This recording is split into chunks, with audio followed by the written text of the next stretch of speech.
This country is literally paying people to move there, but almost nobody is taking the offer. And when you see where these places actually are, you'll understand why. Because on the surface, Greece looks like one of the most desirable places on Earth. White houses, blue roofs, crystal clear water, millions of tourists every year, over 30 million visitors annually compared to a population of just around 9.8 million in 2026. But behind that picture-perfect image, there's a completely different reality that most people never see.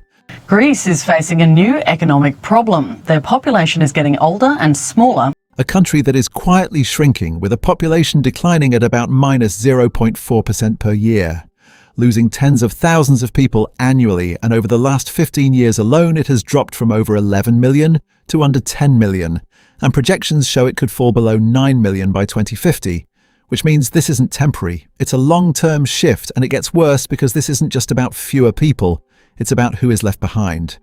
The median age is now around 47 years, one of the highest in Europe, and the fertility rate is just 1.3 children per woman, far below the 2.1 needed to sustain a population, meaning fewer young people, fewer families, and more empty spaces every single year.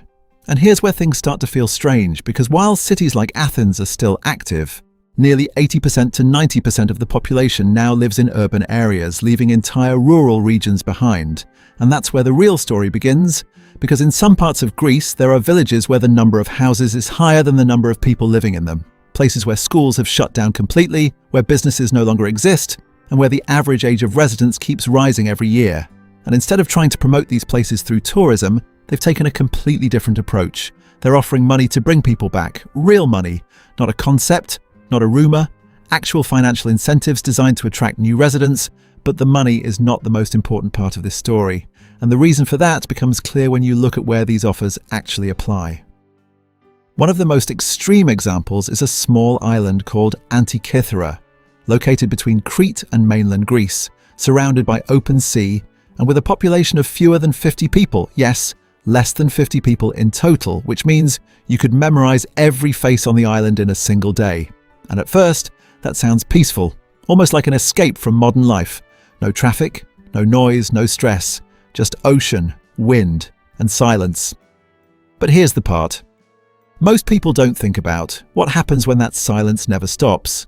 What happens when there's no one new to meet, no events, no variety, just the same place, the same people. Every single day, because this is not a vacation.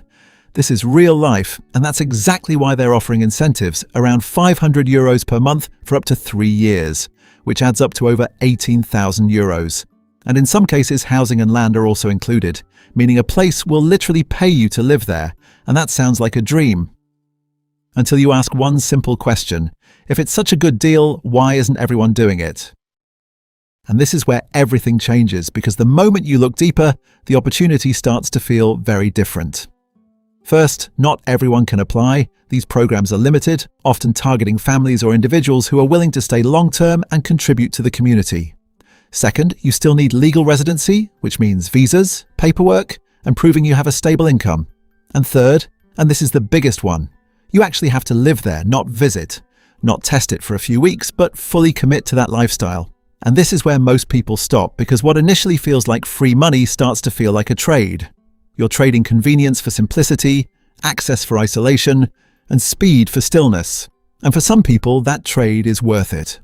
There are people who have already made this move, who wake up every morning to the sound of the sea, who know every neighbor by name, who live without stress, without traffic, without constant pressure, and they describe it as freedom. Real freedom. The kind that most people never experience. But then there's the other side, the side that rarely gets shown. People who try it and leave because the silence becomes overwhelming, the isolation becomes real, and the lack of opportunity starts to matter more than the beauty around them. And this contrast is the reason why these programs exist in the first place, because if life there was easy, they wouldn't need to pay people to move. And it's not just one island. Similar patterns exist across northern Greece and other rural areas where towns are offering financial incentives to attract new residents. But the situation remains the same: shrinking populations, aging communities, and a growing gap between urban and rural life. And even culturally, Greece reflects this contrast, with a population historically rooted in tradition where a large majority identifies with Greek Orthodox Christianity, often estimated between 70% and 90%. yet at the same time becoming more modern and urban, especially among younger generations, creating a divide between the past and the future. And that divide is exactly what you're stepping into if you choose to move, because this isn't just about location, it's about lifestyle. It's about choosing between two completely different ways of living. And that's why, even though the offer is real, even though the money exists, most people still don't take it, because deep down they understand something that isn't obvious at first, that this isn't free money. It's an exchange, and the price you pay isn't financial, it's personal, it's your lifestyle, your comfort, your routine, everything you're used to. So now the real question isn't whether Greece is paying people to move there, because it is. Why a country this beautiful, this historic, this globally loved, is in a position where it needs to offer money just to bring people in? And more importantly, what happens to these places if nobody comes? Because right now, they're offering money, and still, almost nobody is going. Which makes you wonder, what do they know that you don't? So be honest, would you move to Greece if they paid you, or is there something about this deal that doesn't feel right?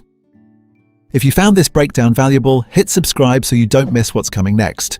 And if you want to support the channel, tap Super Thanks or join as a member. It truly helps keep this going.